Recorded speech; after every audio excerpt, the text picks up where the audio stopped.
Vamos a tener un momento de oración. Oh Padre, en esta mañana agradecidos estamos porque tú nos has permitido abrir los ojos a este mundo y poder ver algo de tu grandeza, como se manifiesta en la creación. Te suplicamos que nos des la mente de Cristo mediante la explicación de su palabra, que tú nos des la capacidad para entender y así poder vivir según lo que tú has revelado. Séñanos algo más de lo que tú hiciste cuando creaste al hombre, algo de su naturaleza y constitución, para que nuestras perspectivas sean correctas y bíblicas. Te suplicamos estas cosas en el nombre de tu Hijo. Amén.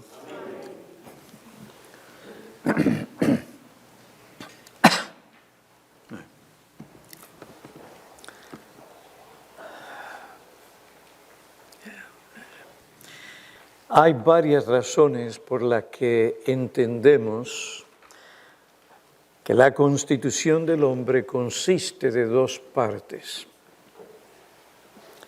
Hay varias razones por las que entendemos que la constitución del hombre consiste de dos partes, el alma y el cuerpo.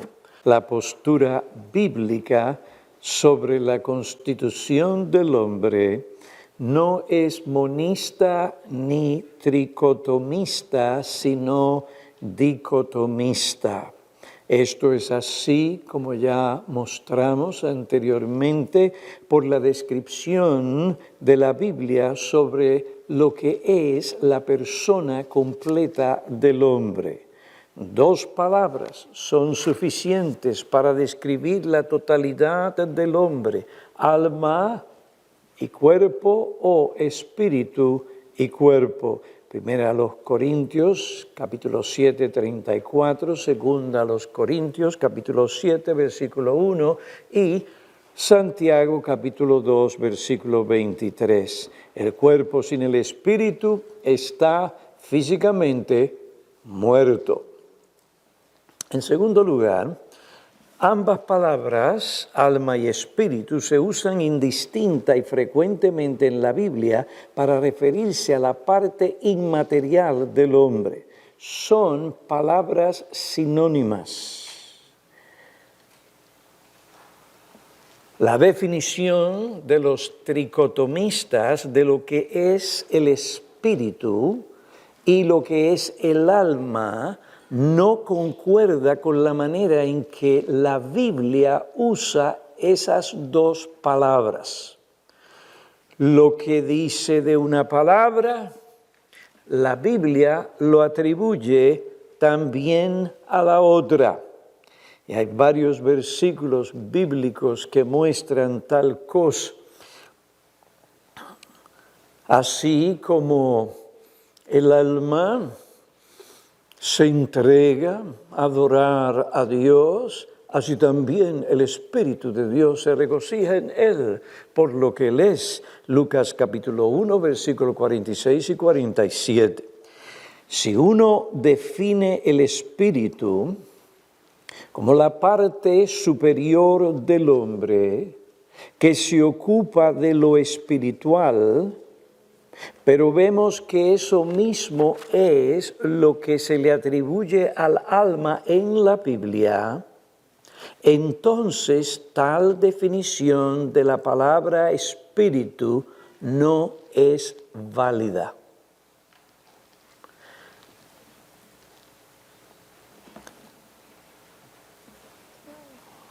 A ver cómo puedo intentar describirlo. Si lo que se dice del alma en lo que respecta a entregarse, adorar y amar a Dios, se dice también del espíritu, entonces estamos hablando de la misma cosa. no de dos partes, sino de una.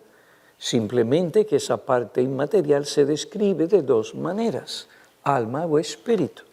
Es lo mismo en lo que respecta a la palabra anciano en la Biblia, cuando se refiere al oficio del pastor o del ministro o del hombre de Dios. Hay tres palabras que se usan en la Biblia para referirse al mismo oficio, a la misma cosa.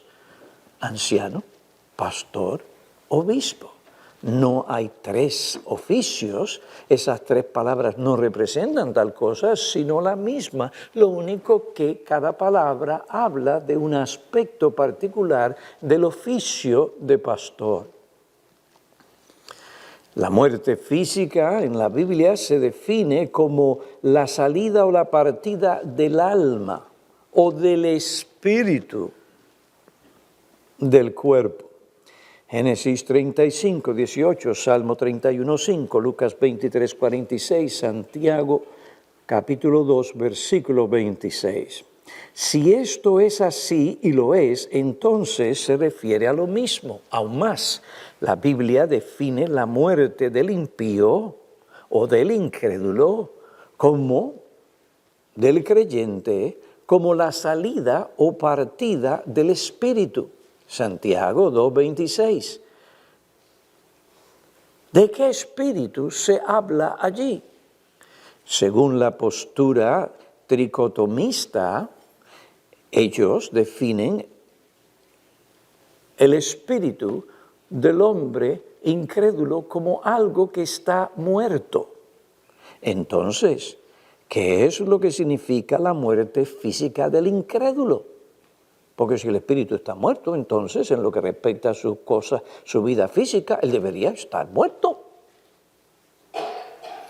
Si el espíritu del que está muerto, porque es un incrédulo, entonces, ¿cómo es que el hombre incrédulo sigue en pie en cuanto a su vida física, natural? Santiago no limita la muerte en el capítulo 2, 26 al creyente, sino que habla en términos generales para describir la muerte física de cualquier hombre. Estas dos palabras, alma y espíritu, no se refieren a dos entidades o partes, sino a la misma parte inmaterial. Cada una de ellas se refiere a un aspecto de la misma parte inmaterial. En esto estoy de acuerdo con el teólogo Berkhof. La palabra espíritu se refiere al principio de vida y acción que controla el cuerpo. La palabra alma, refiriéndose a la misma parte inmaterial del hombre, se refiere al elemento espiritual como el sujeto personal en el hombre que piensa, siente y tiene voluntad, y en algunos casos particularmente, se ve como la sede de los afectos en Génesis 2:7, Salmo 62:1, 63:1, Salmo 103, versículo 1 y 2, bendice, alma mía, Jehová, y no se olvide que mi espíritu, no, ahí está hablando de alma, no se olvide de todos sus beneficios, pero está hablando de la parte inmaterial, sea alma o espíritu. Otra razón que refuta la perspectiva tricotomista es que las expresiones y los ejercicios más elevados de devoción a Dios son atribuidos tanto al alma como al espíritu. Repito, las expresiones y los ejercicios más elevados de devoción a Dios en la Biblia son atribuidos tanto al alma como al espíritu. En la Biblia no solo se usan las palabras alma y espíritu indistinta y frecuentemente, sino que también se le atribuyen las expresiones más elevadas de devoción a Dios. Para que tengan una idea del bosquejo, Primer punto, ¿por qué esta iglesia toma la perspectiva dicotomista? Porque cuando se va a describir la totalidad del hombre, se usan dos palabras, espíritu, alma, con el cuerpo. La segunda razón, palabra espíritu, como la palabra del alma, en la Escritura se usan indistintamente y frecuentemente para hablar de lo mismo, de la misma parte inmaterial. Ahora, hay otra razón. Las expresiones y los ejercicios más elevados de devoción a Dios son atribuidos tanto al alma como al espíritu. Como dije antes, esta verdad neutraliza o niega las características y distinciones atribuidas a estas palabras por los tricotomistas cuando van a definir el espíritu, cuando van a definir el alma. Consideremos este punto con más detalle como lo hace el profesor John Murray. Tanto el alma como el espíritu se le atribuyen los padecimientos.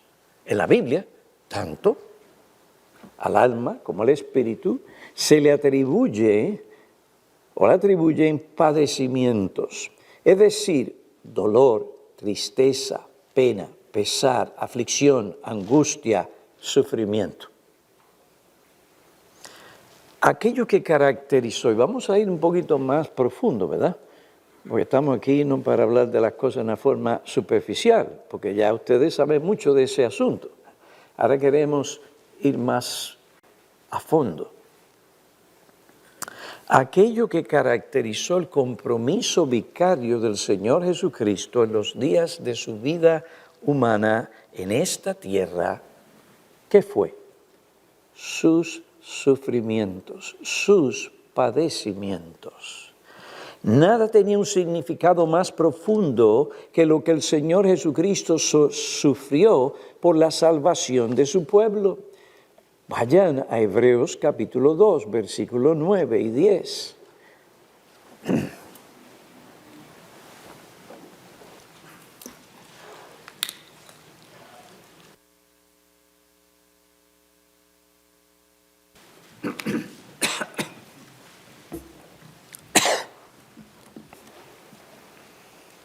Pero vemos a aquel que fue hecho un poco inferior a los ángeles, es decir, a Jesús, colmado de gloria y honra a causa del padecimiento de la muerte. Toda esta exaltación que comienza con su resurrección, ascensión, y cuando Él se sienta en los cielos a la diestra del Padre, ¿cómo vino? Todo esto que ha traído una gran bendición a la iglesia y sigue trayendo bendición a todos nosotros, ¿cómo vino? A causa del padecimiento o del sufrimiento de la muerte. En la vida cristiana, donde hay un progreso hacia una madurez que refleja a Cristo y nos prepara para el cielo, escúcheme, no hay triunfo y victoria sin aflicción.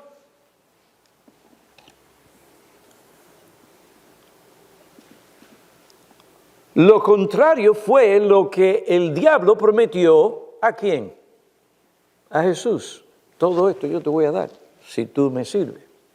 Y no tienes que pasar por más padecimiento.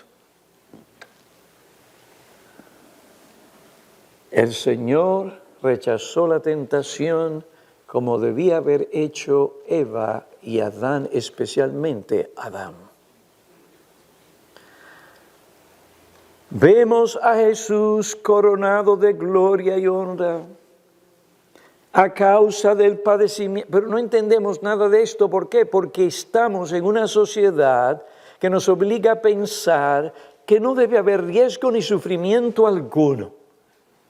De ahí las drogas, de ahí el alcohol y otras sustancias o cualquier otra cosa. Vivamos, estemos contentos, olvidémonos que si estamos viviendo la vida cristiana bien, todo nos saldrá muy bien, de una manera perfecta. ¿Tú eres mejor que Jesucristo?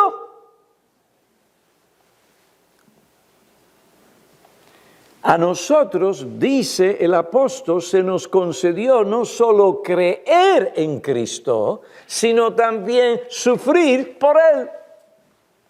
Pues aquí vemos que Jesús es coronado de gloria y honor a causa del padecimiento de la muerte, para que por la gracia de Dios probara la muerte por todos, porque convenía que aquel, para quien son todas las cosas y por quien son todas las cosas, llevando a muchos hijos a la gloria, hiciera perfecto por medio de los padecimientos al autor de la salvación de ellos. ¿Quién es nuestro Salvador? ¿Quién es el autor de nuestra salvación? Jesucristo. Pero ¿cómo es eso de que hacerlo perfecto? ¿No es Jesús perfecto? Hermanos, se está hablando aquí de la perfección en cuanto a su obediencia como hombre, lo cual le llevó a sufrir por nosotros para obedecer al Padre y así ser un sustituto que nosotros necesitamos para nuestra redención. Pero Él sufrió. ¿Sufre el Espíritu Divino? No. Hermanos, cuando hablamos del ser de Dios, eso nos lleva ya a la teología propia. Hay algo en Dios parecido a nosotros, pero no es exactamente a nosotros. No hay nada igual como Dios. Cuando Dios nos habla del sufrimiento y la tristeza, hay algo parecido, pero no es exactamente lo mismo que nosotros. Pero volviendo al tema, en lo que respecta al texto y lo que estamos estudiando, ¿quién sufrió? La persona de Jesucristo, sí, pero en cuanto a su naturaleza divina, su alma fue angustiada, su espíritu humano fue angustiado. Lo mismo. Hebreos 5, versículos 7 y 8, Cristo en los días de su carne, habiendo ofrecido oraciones y súplicas con gran clamor y lágrimas al que podía librarle de la muerte, fue oído a causa de su temor reverente. Versículo 8, y aunque era hijo, aprendió obediencia por lo que padeció. Identifiquémonos con nuestro Señor. Tú y yo vamos a aprender obediencia, no cuando todas las cosas salen bien y como nosotros queremos. ¡Yipi! No. Vamos a aprender lo que es verdaderamente obedecer a Dios cuando Él en su sabiduría designa para nosotros alguna experiencia de aflicción y sufrimiento. Porque ¿qué padre deja a su hijo sin la disciplina y el castigo que necesita si lo ama? Aunque él era hijo, aprendió en lo que respecta a su humanidad, en lo que respecta a su corazón, a su alma o a su espíritu, aprendió obediencia, se perfeccionó en ese sentido de la realidad y de su propia experiencia cuando obedecía. Y aunque era hijo, aprendió obediencia por lo que sufrió. Estos sufrimientos que conlleva la obediencia de Cristo se le atribuyen al alma como al espíritu, a la parte inmaterial de nuestro Señor. Mary, nada comprometió su espíritu humano con mayor intensidad y efecto que las agonías del Getsemaní y del Calvario. Pero fue en la víspera de estas agonías que Jesús dijo, ahora mi alma, en lo que respecta a su humanidad, mi alma se ha angustiado y ¿qué diré? Padre, sálvame de esta hora de sufrimiento, de esta hora de traición, de esta hora en que sus amigos más íntimos, los más íntimos, lo abandonaron. Era la hora de su aflicción, de sus aflicciones más profundas. Era la hora de su sacrificio. El sacrificio de su vida en la cruz. Finalmente, lo peor era la hora en la que el Padre Celestial lo abandonaría por haber tomado nuestro lugar para sufrir por nosotros a fin de salvarnos. Observen, esa misma angustia que el alma humana de Jesús padece o padeció, es la misma angustia que su espíritu sintió. Juan 13, versículo 21, se está hablando de lo mismo. Habiendo dicho Jesús esto, se angustió en espíritu. Previamente dice, se angustió, teniendo en cuenta todas esas mismas cosas, estamos en la misma situación, el mismo contexto, las mismas aflicciones. Su alma se afligió. Ahora dice que su espíritu se angustió.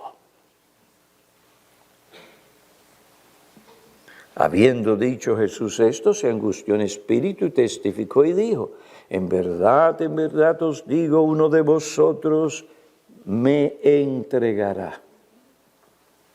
Oiga, y si hay una cosa que duele, si usted le da rienda suelta al asunto, pues cosas como esto usted tiene que aprender a entregárselas al Señor, porque si usted no lo hace, entonces el diablo va a hacer de usted lo que él quiere. Y esto es para cada uno de ustedes, porque no son solo los ministros que sufren.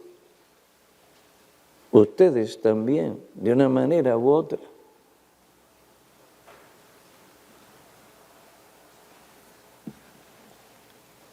Algunos de ustedes conocerán lo que es la traición, la deslealtad en un momento dado.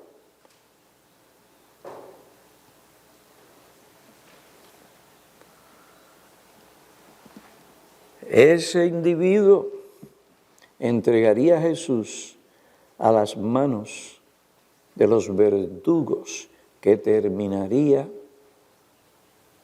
quitándole la vida. Juan 12:30, ahora mi alma se ha angustiado, ¿y qué diré? Sálvame de esta hora. Observen, la misma angustia que Jesús sufrió se le atribuye al alma y al espíritu. Esto se debe a que ambas palabras, alma y espíritu, se refieren a la misma parte inmaterial de la humanidad de Jesús. La constitución humana de Jesús no estaba compuesta de tres partes, espíritu, alma y cuerpo, sino de dos partes, alma y cuerpo, o espíritu y cuerpo. Y esa misma parte inmaterial estaba presente y unida a su cuerpo humano. Ahora, en cuanto a la humanidad de Jesús, Él era un hombre en todo sentido de la palabra, pero sin pecado. Como hombre, Él tenía una parte inmaterial que se llamaba alma o espíritu. Así como su espíritu amaba a Dios con todo su corazón, con todas sus fuerzas y facultades, también el alma. Usted va a dividir dos cosas cuando Dios las unió.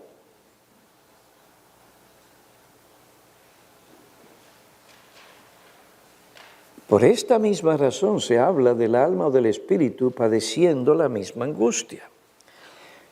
La naturaleza humana de Jesús está compuesta de las mismas partes de las cuales el hombre está compuesto.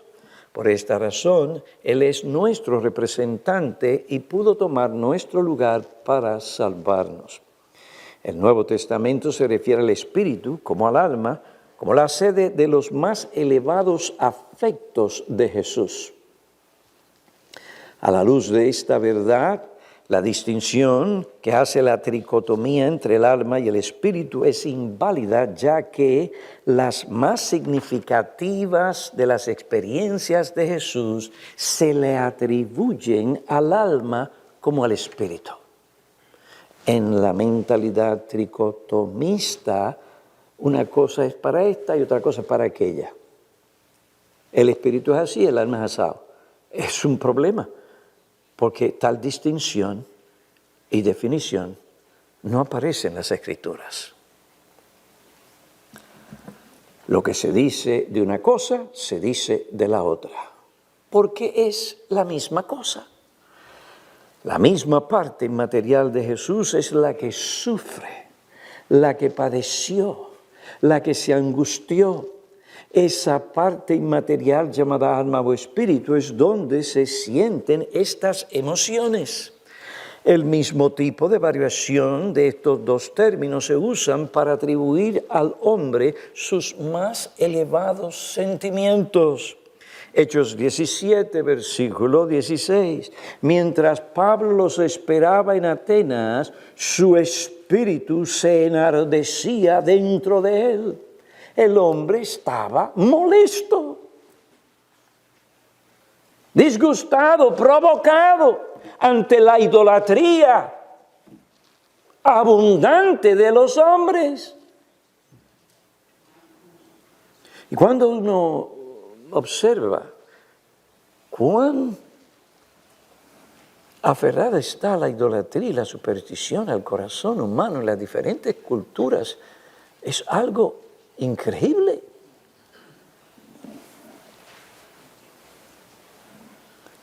Pues, ¿qué sucede aquí? Pablo se enardecía. ¿Qué? El espíritu.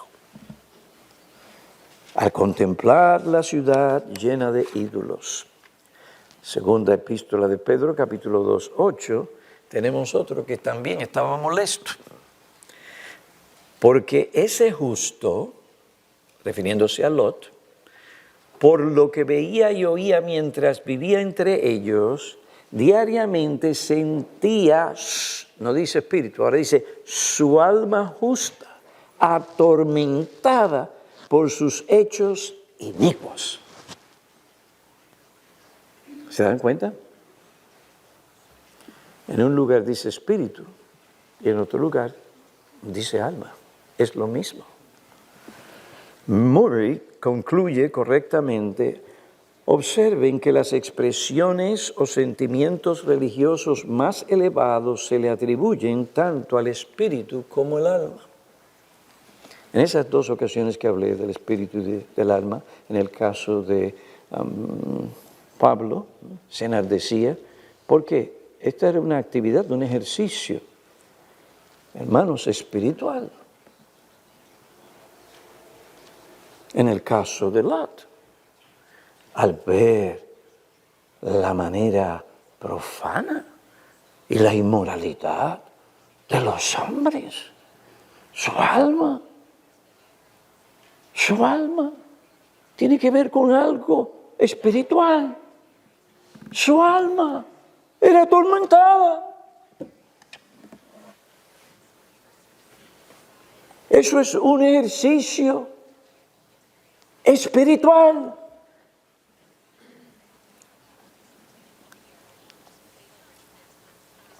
Sin duda esto se debe a que ambas palabras se usan para referirse a estos sentimientos o afectos más elevados de la parte inmaterial del hombre.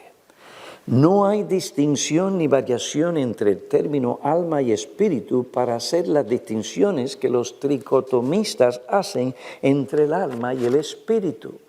Tales definiciones, variaciones o diferencias son más bien el producto de querer probar su punto, pero no es que la Biblia lo respalda. Por esta razón, la conclusión del profesor Murray es correcta. La pena o el dolor del carácter más profundamente religioso se refiere al alma, así como al espíritu. Esto es inconsistente con la concepción tricotómica. Parece una bomba atómica. Esto es, bueno, si usted se deja llevar por eso, esto es inconsistente con la concepción tricotómica del alma como algo inferior y con la despectiva visión del alma en distinción del espíritu de los tricotomistas. Esto no es un caballito que yo estoy corriendo, es que yo quiero que ustedes estén bien informados. Usted no puede solamente tomar un versículo, alma, espíritu y cuerpo, y de ahí olvidarse de todo el resto de lo que la Biblia dice. Si usted hace tal cosa, siempre va a llegar a la conclusión incorrecta. Especialmente porque, ya veremos más adelante, ese versículo se saca de su contexto. Pero también no solo del contexto inmediato, sino también de todo lo que dice la Escritura. Tenemos que ser teólogos. Yo tengo que enseñarle a ustedes a ser teólogos. Hay un sentido en que todos los que hemos creído en Dios somos teólogos. Hay otro sentido en que para ser teólogos tenemos que crecer en el conocimiento y la gracia del Señor Jesucristo. Tenemos que exponernos a la verdad revelada por Dios en todas las Escrituras y ver esas verdades en su relación una hacia la otra. Ver todo, pero también las partes que componen a ese todo. Y es la relación de esas partes al todo y del todo a las partes. Teología. Y eso es lo que yo quiero que ustedes sean. Es para allá que los estamos llevando. Porque si entienden bien el conocimiento de la verdad, entonces serán llevados a la piedad. Yo no soy un maestro para tratar de inyectar en sus mentes algo intelectual. Que ustedes puedan ir a decir en la escuela, y déjeme decirle que yo tomé un curso de teología en la escuela, y ¿sabe por qué saqué más o menos una buena nota? No por lo que me enseñaba el maestro, sino por lo que aprendí en la iglesia. Porque había un buen púlpito, había una buena enseñanza. No desprecien esto. Yo no he ido al seminario. No, si usted sabe, usted sabe. Tenga título o no tenga título. Y todos tenemos que aprender. Y todos tenemos que avanzar.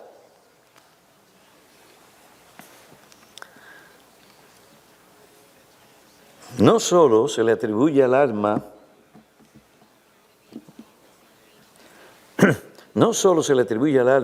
y al espíritu padecimientos, dolor, angustia, sufrimiento, aflicción, como las expresiones o sentimientos más elevados, sino también el gozo. Los ejercicios espirituales más elevados como el gozo son atribuidos tanto al alma como al espíritu. Salmo 42, versículo 1 al 6. El Salmo 42, versículo 1 al 6. Salmo 63, 1, 103, 1, 2, 130, versículo 6. Isaías 26 y 9. Eso lo voy a buscar. Iba a leer todos estos versículos, pero si leemos todos estos versículos no hay tiempo para terminar. Isaías 26. Y me llamó mucho la atención este versículo, capítulo 26, versículo 9.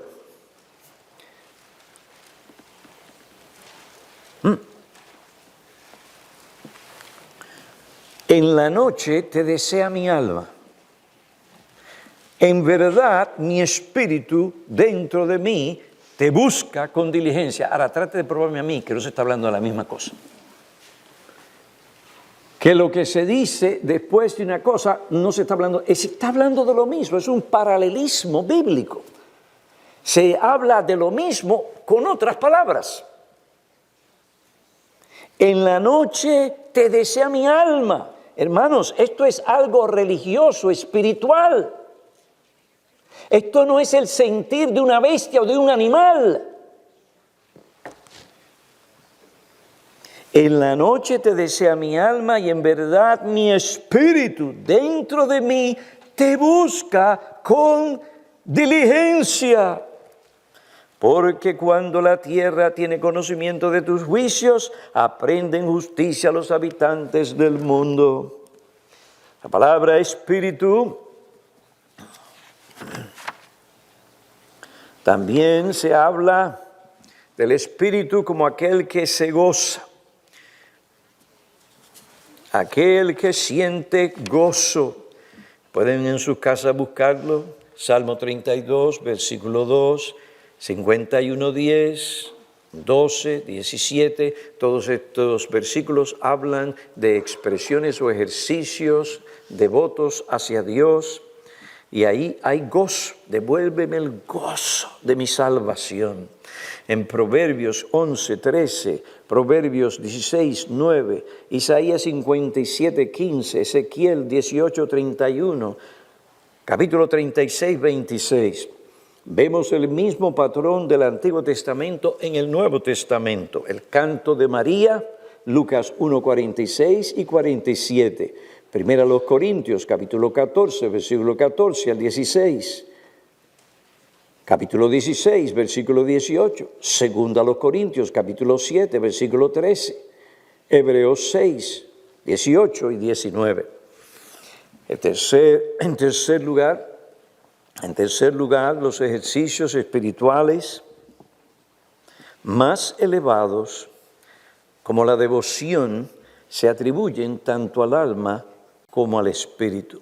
No solo los padecimientos y el gozo, sino también la devoción a Dios se le atribuye tanto al alma como al espíritu. En Marcos 12:30 encontramos una expresión de devoción a Dios. Y amarás al Señor tu Dios con todo tu corazón y con toda tu... Momentito, tricotomista, pero tú me dices a mí que no es así porque el alma es algo inferior, pero es el espíritu. Un problema, porque aquí está hablando del alma. En su más alta devoción a Dios. ¿Y qué es más alto que el amor por Dios? O el amor a Dios. Y amarás al Señor tu Dios con todo tu corazón y con toda tu alma. Por la naturaleza de la devoción a Dios que se demanda del alma, no podemos inferir que esto mismo sería diferente a lo que exigiría del espíritu si esta fuera otra parte del ser humano. Los tricotomistas ven al espíritu como la parte inmaterial superior, pero como tal parte no existe. No sería, por argumentación,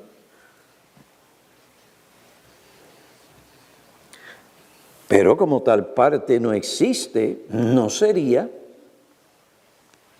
incorrecto sustituir la palabra alma por la palabra espíritu en Marcos 12:30. Es decir, que tenemos que amar a Dios con todo nuestro corazón y en vez de decir alma, podemos decir espíritu. Es lo mismo.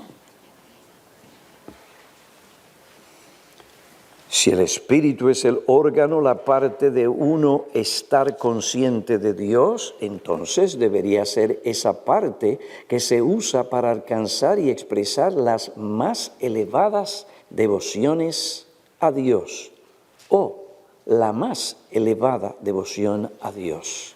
Si esto es así, entonces no hay base para hacer distinción entre el alma y el espíritu, ya que cada término se le atribuye el mismo sentimiento más elevado de devoción. O se le atribuyen los mismos sentimientos más elevados de devoción a Dios.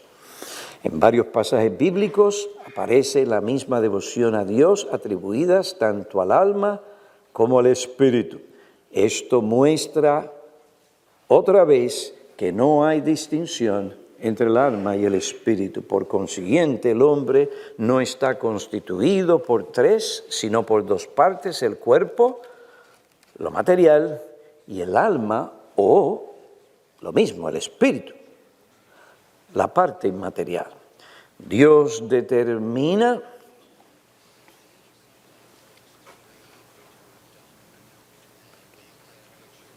muy bien. Sigo adelante. Hechos 4:32, Hechos 14:2, versículo 22, Efesios 6:6, Filipenses 1:27, Filipenses 2:2, 19, 20. En Filipenses 1:27, vayan conmigo, esto es interesante, este versículo. En Filipenses 1:27 la palabra espíritu es un sinónimo de la palabra alma. Observen. Miren lo que dice Pablo, habla a los filipenses. Solamente comportaos de una manera digna del Evangelio de Cristo, de modo que ya sea que vaya a veros o que permanezca ausente, pueda oír que vosotros estáis firmes en un mismo espíritu, luchando unánimes, palabra literal en el griego, luchando con un alma por la fe del Evangelio. Sinónimo.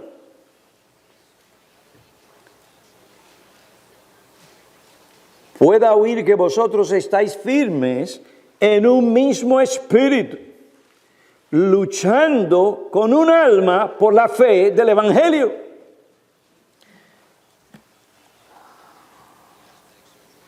Hacer algo con todo el corazón significa lo mismo que hacerlo con todo el alma. Efesios capítulo 6, versículos 5 y 6. Siervos, obedeced a vuestros amos en la tierra con temor y temblor, con sinceridad de vuestro corazón como a Cristo. Versículo 6. No para ser vistos como los que quieren agradar a los hombres, sino como siervos de Cristo, haciendo de corazón o alma la voluntad de Dios. Mary. La conclusión es ineludible de que el centro de la devoción y sede de los ejercicios más característicos de la persona regenerada es el alma, así como el corazón y el espíritu. La evidencia no puede ajustarse a la suposición de que el alma es la cámara externa y que el espíritu es el órgano de la conciencia de Dios y de la majestad espiritual. Resumen. Hay varias razones para afirmar categóricamente que la constitución del hombre no consiste de 3 partes, sino de 2 partes, alma o espíritu. Esto es así por la descripción que la Biblia da sobre la persona completa del hombre, porque ambas palabras, alma y espíritu, se usan indistinta y frecuentemente en la Biblia, porque las expresiones más elevadas o los ejercicios más elevados de devoción a Dios son atribuidos tanto al alma como al espíritu, padecimiento, gozo y devoción a Dios. Y me queda 1 minuto.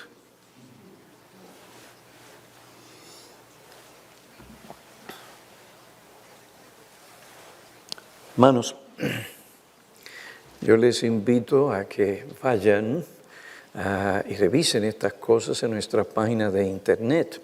Estamos poniendo todo esto allí para que ustedes puedan volver a oír estas cosas y queden grabadas. Es interesante que cuando oímos otra vez el sermón, nos damos cuenta de que, oye, yo no vi eso, o yo no lo oí. Y fíjate, mira, está aquí. Y pues todo esto sigue ayudándonos. Y esperamos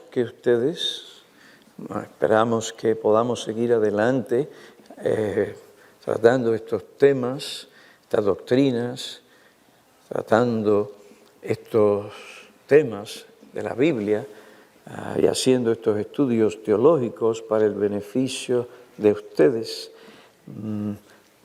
Espero que estas cosas les ayuden cuando estén leyendo la Biblia personalmente y también compartiéndola con otros, con sus hijos, con los hermanos en la iglesia, y todos podamos defender la misma verdad. Hay una sola verdad, no hay varias verdades. Y la iglesia está llamada a defender la verdad. Oremos. Padre, agradecidos estamos por la enseñanza que tú continúas dándonos. Continúa dándonos luz para que podamos andar en esa luz. Te pedimos por tu pueblo aquí. Danos un deseo. Danos hambre y sed por tu palabra. Para que aprendamos tus caminos, te conozcamos mejor y podamos amarte más y más. Ven pues y haz esto en medio de tu iglesia, en Cristo. Amén.